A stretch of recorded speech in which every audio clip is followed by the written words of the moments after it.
కు made in India ఆయుధాలతోనే చుక్కలు చూపించింది ఇండియన్ ఆర్మీ.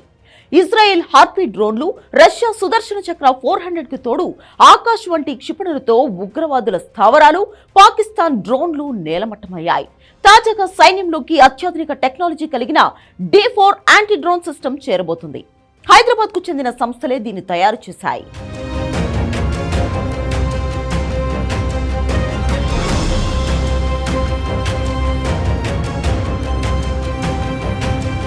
భారత్ కు చెందిన D4 లాంటి డ్రోన్ సిస్టమ్ పాకిస్తాన్ కు పీడకలను మిగిల్చింది.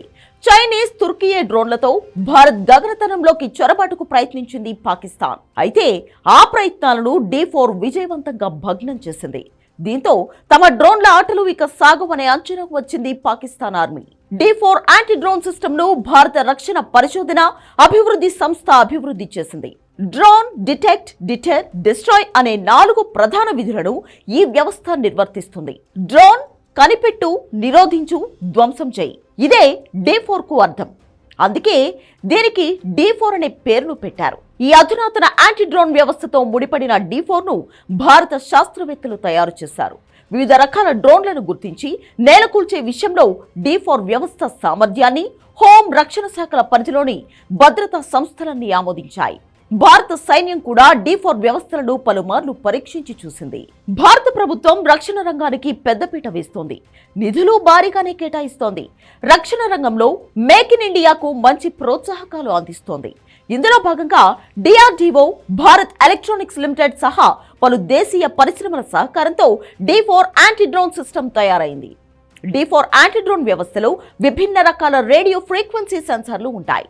ఒక్కో సెన్సార్ ఒక్కో పనిని చేస్తుంది. శత్రువుల డ్రోన్లను గుర్తించడం ఒక సెన్సార్ పని అయితే, ఆ డ్రోన్ కు చెందిన కమ్యూనికేషన్ సిగ్నల్స్ ను కట్ చేయడం మరో సెన్సార్ పని. డ్రోన్ లో ఉన్న హార్డ్వేర్ కు గురిపెట్టడం ఇంకొక సెన్సార్ పని. ఈ పనులన్నింటినీ క్రమ పద్ధతిలో సమన్వయం చేసే వ్యవస్థ కూడా D4 యాంటీ డ్రోన్ సిస్టమ్ లో ఉంటుంది.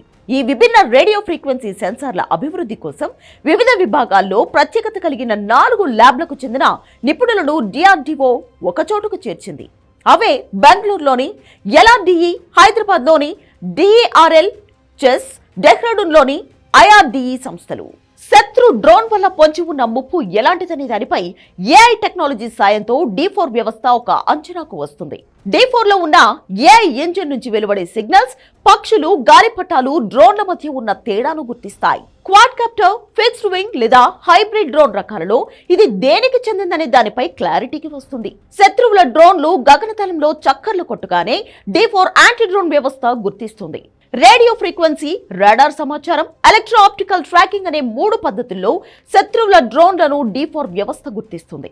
D4 వ్యవస్థలో ఎలక్ట్రో ఆప్టికల్ కెమెరాలు, ఇన్ఫ్రారెడ్ కెమెరాలు ఉంటాయి. చిమ్మ చీకట్లోనూ ఇవి శత్రు డ్రోన్లను సులభంగా పసిగడతాయి. శత్రు డ్రోన్ కు పైలట్ నుంచి అందుతున్న రేడియో ఫ్రీక్వెన్సీని D4 వ్యవస్థ విచ్ఛిన్నం చేస్తుంది. దాని లోపల ఉన్న ఎలక్ట్రానిక్ వ్యవస్థలను జామ్ చేస్తుంది. దీనివల్ల శత్రు దేశం పైలట్ కు, వాళ్ళ డ్రోన్ కు మధ్య కమాండ్ లింక్ తెగిపోతుంది. ఆ తర్వాత GPS స్పూఫింగ్ ద్వారా సదరు డ్రోన్ ను తప్పుదారి పట్టిస్తుంది. ఈ మొత్తం ప్రక్రియనే సాఫ్ట్ కిల్ అంటారు. చివరగా శత్రు డ్రోన్ లక్ష్యంగా హార్డ్ కిల్ ప్రక్రియను D4 వ్యవస్థ మొదలు పెడుతుంది. ఆ డ్రోన్ వైపుగా శక్తివంతమైన లేజర్ కిరణాలను విడుదల చేసి అవి వెళ్లి గాల్లో చక్కర్లు కొడుతున్న డ్రోన్ ను తాకగానే మంటలు మొదలవుతాయి. డ్రోన్ క్రమంగా మొత్తం కాలిపోయి నేలకూలుతుంది.